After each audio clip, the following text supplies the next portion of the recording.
Hey everyone, welcome back. If you're watching this, there's a good chance you're Canadian, you love the desert sunshine, and you've been wondering, can I actually buy a home down here in the Coachella Valley? Maybe you've come down for the winter, or you played a round of golf in Palm Desert, or you simply just spent a week in Palm Springs and thought to yourself, I could really get used to this. Well, good news. The answer is yes, you absolutely can. And in this video, I'm going to walk you through everything you need to know to get started.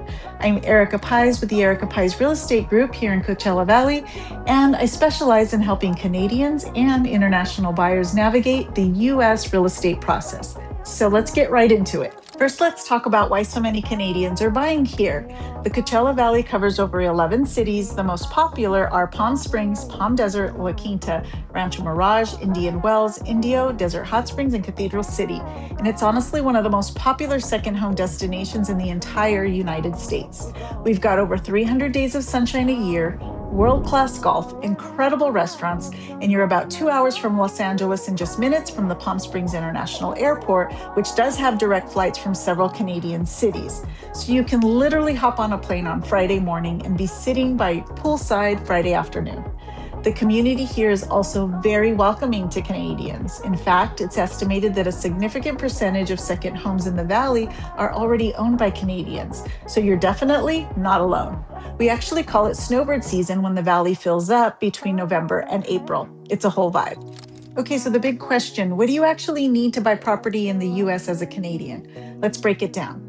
No citizenship is required. There are no restrictions on Canadians owning real estate in the United States. You don't need a green card. You don't need a work visa. You just need to be able to fund the purchase and navigate a few important steps. You'll need an ITIN. One of the first things I tell every Canadian client is get your ITIN sorted early. An individual taxpayer identification number, or ITIN, is basically your US tax ID number. You'll need it for filing taxes as a property owner, and especially important if you ever decide to sell. We'll cover that in a future video. Cash or cross-border financing. Many of my Canadian clients, they pay cash, and honestly, it simplifies the process. But if you want to finance, that is possible. You just won't be able to use your Canadian credit history the same way. You'll need to work with the lender that specializes in cross-border or foreign national mortgages. I have trusted lenders I've referred clients to, so just reach out if this is the option you're looking for. Open a U.S. bank account. You'll need a U.S. bank account to receive rental income if you plan on renting out the property and to pay things like property taxes, HOA fees. Setting these up before escrow is such a smart move. Things to be aware of. A few things I want every Canadian buyer to be aware of going in. Property taxes. They are manageable. California has a fantastic property tax law called Proposition 13. Once you buy your home, your property taxes are capped and can only increase a small amount each year unless the property is sold. That's actually a really good thing for long-term ownership. Watch out for HOA fees. Many communities in the Coachella Valley, especially gated golf communities, have HOA fees. These can range from a few hundred to several $100s a month. Make sure you understand what's included before you fall in love. Short-term rental rules vary by city, and they're very widely accepted in Palm Springs, but other cities like Rancho Mirage have much stricter rules. If you're planning to rent the property out on Airbnb or VRBO when you're not using it, this is something we need to talk about before you buy. Think about the exit before you enter. And here's one a lot of people don't think about at the buying stage. When you eventually sell, you will be subject to FIRPTA withholding, which is a U.S. federal tax rule for foreign sellers. We have a whole video on that coming up, so stay tuned. Now let's talk about the actual buying process. It's different from what you might be used to in Canada, and I want you to feel confident going in. Step 1, work with a local realtor who understands cross-border transaction. That's key.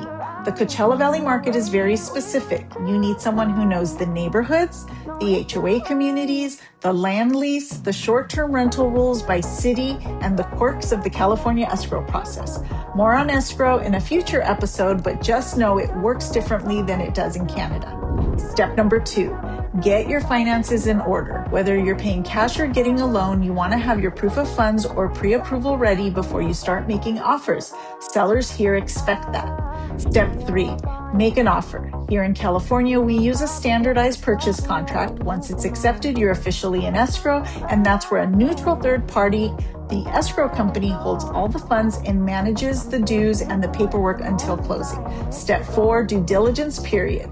You'll have a window to do your inspections, review documents, and make sure you're comfortable with everything. This is the time where you ask your questions. Step 5, close. Escrow closes, you get keys. Congratulations, you're a Coachella Valley homeowner. So there you have it. Yes, Canadians can and do buy property in the Coachella Valley all the time. And with the right team around you, it's a really smooth process. The key is working with people that understand both sides of the border. If you have questions, drop them in the comments. I read every single one of them, and if you're thinking about making a move, reach out to me directly. Links are in the description. Make sure that you subscribe because we have a whole series coming up where we're going to cover the escrow process, FERPTA taxes, financing, and the do's and don'ts, and how to sell your property when the time comes. You don't want to miss any of it. I'm Errikka Paiz, and I'll see you on the next one.